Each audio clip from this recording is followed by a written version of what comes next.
Finally, I want to talk about this U.S. Senate report. This is before global warming hit the scene. Water pollution and soil erosion were the big environmental issues. The U.S. Senate a few years ago determined that animals raised for food in the United States alone produce 130 times as much excrement as the entire human population of the United States. 130 times as much excrement, and it's not regulated. These confined animal feeding operations, these factory farms, do not have to abide by the Clean Water Act in the way that cities do. So if you're eating a meat-based diet, you are partly responsible for this on the left, 68,000 pounds of excrement per second just in the United States. If you're eating a vegan diet, that's your graph right there. Obviously, you're not contributing to any of it. So for me, this did it. The environmental argument, I considered myself to be an environmentalist. I got recycling instituted on my high school. I was trying to live simply so that others might simply live. I was trying to walk gently on the planet. And to think that each time I would choose to eat dairy or eggs, I was causing 4 to 6 times as many resources to be used as if I would eat plant-based foods. And each time I chose to eat chicken or pork or beef, I was causing 20 times as many resources to be used.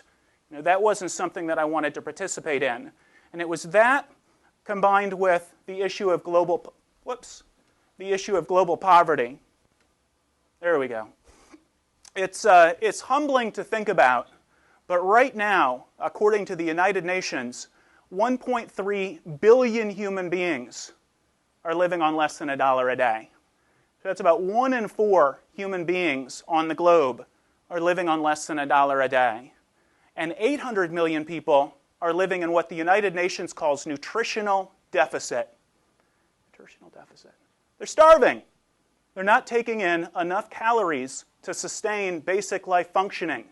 And each year, again, according to the United Nations, about 40 million people die from starvation-related causes every single year. So I really had sort of my existential awakening about who I wanted to be in the world in the early 1980s, watching the images coming out of Ethiopia of the little kids with the distended bellies and the flies buzzing around at their faces, and thinking, what is it about me that causes me, living in the suburbs of Oklahoma City, to be sitting here, happily, all of my needs taken care of, and kids just like me in Eritrea or Ethiopia or Somalia, not even getting enough to eat. Not only aren't all of their needs taken care of, none of their needs, even their most basic physiological needs, are not taken care of. And then some years later, when I started reading Gandhi, Gandhi probably said about 20 of the most powerful things that have ever been said.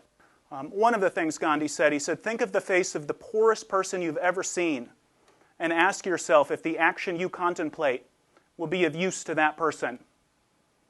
Think of the face of the poorest person you've ever seen and ask yourself if the action you contemplate will be of use to that person. Obviously, it's not the case that if you adopt a vegan diet, 20 people in Eritrea or somewhere else in sub-Saharan Africa suddenly have food to eat. But it is very much the case with the global agreements on tariffs and trade and the World Trade Organization and all of the neoliberal economic policies that are opening borders to trade but not human beings. It's very true that the developing world is being used in a neo-colonial relationship whereby, for example, we're chopping down the rainforests to grow soy to feed to chickens.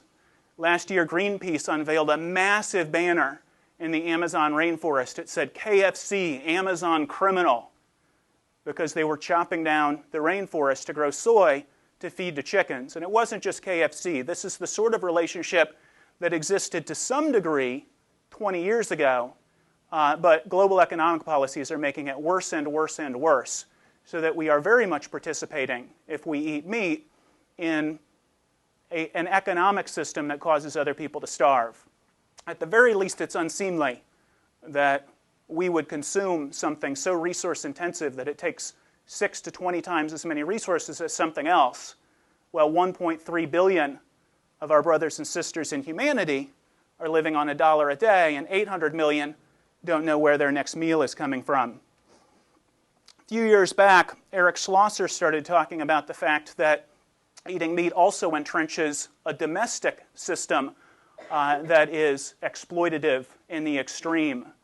Mother Jones magazine ran this piece, I guess it was probably 7 or 8 years ago now, by Eric Schlosser. This became Fast Food Nation.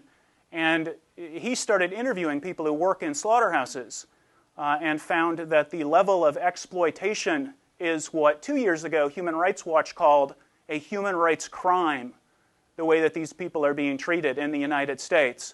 And anybody who wants more information about this, I hope you'll read the worker exploitation section on goveg.com, because you really do have to read the stories to believe how badly these workers are being treated, as well as just how intentionally duplicitous these corporations are with the workforce who slaughter the animals who we then end up eating.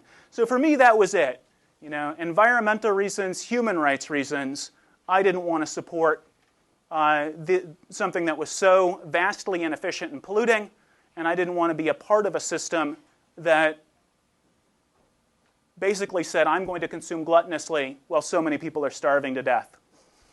What I found was, you know, at this point, I had been, I've been running cross country for about 5 or 6 years. I got into cross country because I wanted to be better on the football team. I played football in Oklahoma, and I sucked at both.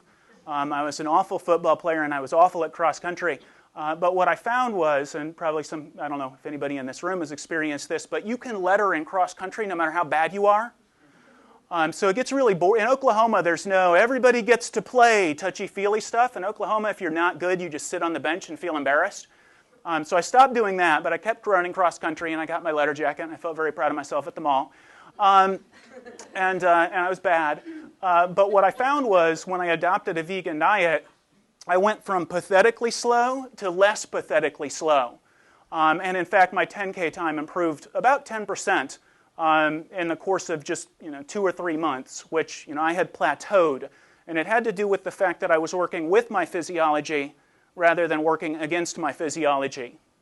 There's a rumor that's perpetuated by the meat industry that human beings are omnivores. And it's not true. If you look at every single species that consumes any amount of meat beyond the occasional slow-moving rodent and some insects, any species for whom meat constitutes more than 1 to 2% of their daily caloric intake, they have about 20 things that categorize their physiology that are not true of human beings. And as a sort of step back aside, everything that I've said so far and everything that I will say, we have fully cited on goveg.com.